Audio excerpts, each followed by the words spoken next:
Hi hello ನಮಸ್ಕಾರ ಎಲ್ರಿಗೂ ಮನೆಮದ್ದು ಯೂಟ್ಯೂಬ್ ಚಾನಲ್ಗೆ ಎಲ್ಲರಿಗೂ ಸ್ವಾಗತ.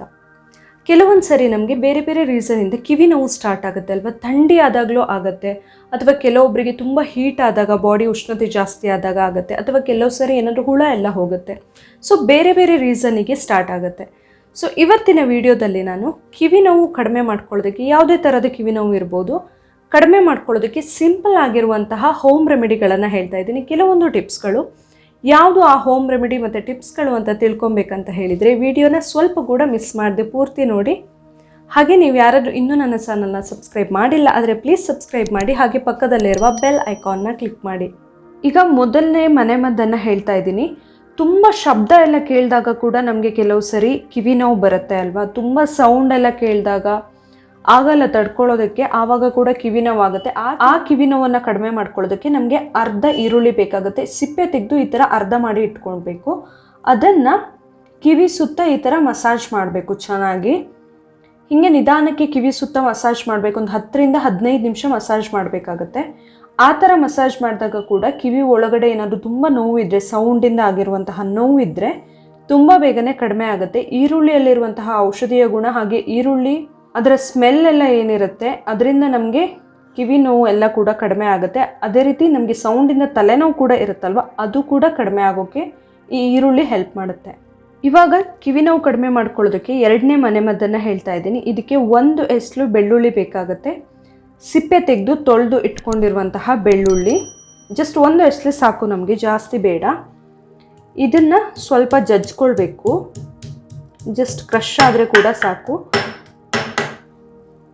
ಬೆಳ್ಳುಳ್ಳಿ ಕೂಡ ತುಂಬಾ ಔಷಧೀಯ ಗುಣಗಳಿರುವಂಥದ್ದು. ಎಸ್ಪೆಷಲಿ ಶೀತ ಎಲ್ಲ ಕಡಿಮೆ ಮಾಡ್ಕೊಳ್ಳೋದಕ್ಕೆ ತುಂಬಾ ಹೆಲ್ಪ್ ಆಗುತ್ತೆ.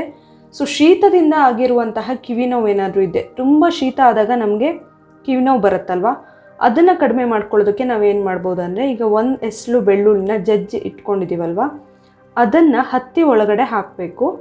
ಬೆಳ್ಳುಳ್ಳಿ ಹೊರಗೆ ಬರದೇ ಇರೋ ಥರ ಕವರ್ ಮಾಡಬೇಕು ಅದನ್ನ ಫುಲ್ಲು. ಈ ಥರ ಫುಲ್ ಕವರ್ ಮಾಡಿಕೊಂಡು, ಬೆಳ್ಳುಳ್ಳಿ ಏನು ಹೊರಗೆ ಬರಬಾರ್ದು ಆ ಥರ ಹತ್ತಿಯಿಂದ ಕವರ್ ಮಾಡಿ ಇದನ್ನು ಕಿವಿಯಲ್ಲಿ ಇಟ್ಕೊಳ್ಬಹುದು. ಇದನ್ನ ಕಿವಿಯಲ್ಲಿ ಇಟ್ಕೊಳ್ಳೋದ್ರಿಂದ ಕೂಡ ಶೀತದಿಂದ ಅಥವಾ ತುಂಬ ಥಂಡಿಯಿಂದ ಎಲ್ಲ ಆದ ಕಿವಿ ನೋವು ಏನಿರುತ್ತಲ್ಲ, ತುಂಬ ನೆಗಡಿ ಆದಾಗ ಕೂಡ ಕಿವಿ ನೋವು ಇರುತ್ತೆ, ಆ ಕಿವಿ ನೋವು ಬೇಗನೆ ಕಡಿಮೆ ಆಗುತ್ತೆ. ಈಗ 3ನೇ ಮನೆಮದ್ದನ್ನು ಹೇಳ್ತಾ ಇದ್ದೀನಿ. ನಮಗೆ ಬೇರೆ ಬೇರೆ ರೀಸನಿಂದ ಕೂಡ ಕಿವಿ ನೋವು ಸ್ಟಾರ್ಟ್ ಆಗುತ್ತೆ. ಕೆಲವು ಸರಿ ಏನಾಗುತ್ತೆ ಅಂದರೆ, ಯಾವ ಕಾರಣದಿಂದ ಕಿವಿ ನೋವು ಸ್ಟಾರ್ಟ್ ಆಗಿದೆ ಅಂತಲೇ ಗೊತ್ತಾಗಲ್ಲ. ಸೊ ಆ ಥರ ಇರುವಾಗ ನಾವೇನು ಮಾಡ್ಬೋದು ಅಂತ ಹೇಳಿದರೆ, ಈ ಥರ ಒಂದು ಸ್ವಲ್ಪ ಉಪ್ಪನ್ನು ತಗೊಂಡು ಇದನ್ನು ಚೆನ್ನಾಗಿ ಬಿಸಿ ಮಾಡ್ಕೊಳ್ಬೇಕು. ಬಿಸಿ ಅಂದರೆ ನಮಗೆ ಮುಟ್ಟೋಕ್ಕಾಗತ್ತೆ ಅಷ್ಟು ಬಿಸಿ ಆದರೆ ಸಾಕು. ಇದನ್ನು ಈ ಥರ ಒಂದು ಬಟ್ಟೆಯಲ್ಲಿ ಹಾಕಿ ಗಂಟು ಥರ ಕಟ್ಕೊಳ್ಬೇಕು. ನಾವು ಉಪ್ಪಿನ ಶಾಖ ಕೊಡೋದಕ್ಕೆ ಯಾವ ಥರ ಬಟ್ಟೆಯಲ್ಲಿ ಕಟ್ಕೊಳ್ತೀವಿ ಅಲ್ವಾ, ಆ ಥರ ಕಟ್ಕೊಂಡು ಕಿವಿ ಸುತ್ತ ಒಂದು 10 ನಿಮಿಷ ಆಗುವಷ್ಟು ಹೊತ್ತು ಮಸಾಜ್ ಮಾಡಬೇಕು. ನಿಧಾನಕ್ಕೆ ಇಡ್ತಾ ಹೋಗಬೇಕು, ಶಾಖ ಕೊಡಬೇಕು. ಆವಾಗ ಕೂಡ ಕಿವಿ ನೋವು ಕಡಿಮೆ ಆಗುತ್ತೆ. ಯಾವ ರೀಸನಿಂದ ಅಂತ ಗೊತ್ತಾಗದೆ ಕಿವಿ ನೋವು ಆವಾಗ ನಮಗೆ ಬರ್ತಾ ಇದ್ದರೆ, ಸಿಂಪಲ್ಲಾಗಿ ಈ ಥರ ಉಪ್ಪಿನ ಶಾಖ ಕೊಡೋದ್ರಿಂದ, ಬಿಸಿ ಉಪ್ಪಿನ ಶಾಖವನ್ನು ಕೊಡೋದ್ರಿಂದ ಕೂಡ ಕಿವಿ ನೋವು ಬೇಗನೆ ಕಂಟ್ರೋಲ್ಗೆ ಬರುತ್ತೆ. ಇವತ್ತಿನ ವಿಡಿಯೋದಲ್ಲಿ ಕಿವಿ ನೋವು ಕಡಿಮೆ ಮಾಡ್ಕೊಳ್ಳೋದಕ್ಕೆ ನಾನು ಹೇಳಿರುವಂತಹ ಟಿಪ್ಸ್ಗಳು, ಸಿಂಪಲ್ ಟಿಪ್ಸ್ಗಳು ನಿಮಗೆ ಇಷ್ಟ ಆಗಿರಬಹುದು ಅಂತ ಅಂದ್ಕೊಳ್ತೀನಿ. ಈ ವಿಡಿಯೋ ಇಷ್ಟ ಆಗಿದ್ದರೆ ಪ್ಲೀಸ್ ಲೈಕ್ ಮಾಡಿ, ಹಾಗೆ ಶೇರ್ ಮಾಡಿ. ಅದೇ ರೀತಿ ಏನೇ ಸಜೆಷನ್ಗಳಿದ್ರು ಪ್ಲೀಸ್ ಕಮೆಂಟ್ ಮಾಡೋದನ್ನು ಮರಿಬೇಡಿ. ನಾಳೆ ಇನ್ನೊಂದು ಹೊಸ ವಿಡಿಯೋದೊಂದಿಗೆ ಮತ್ತೆ ಬರ್ತೀನಿ. Thank you.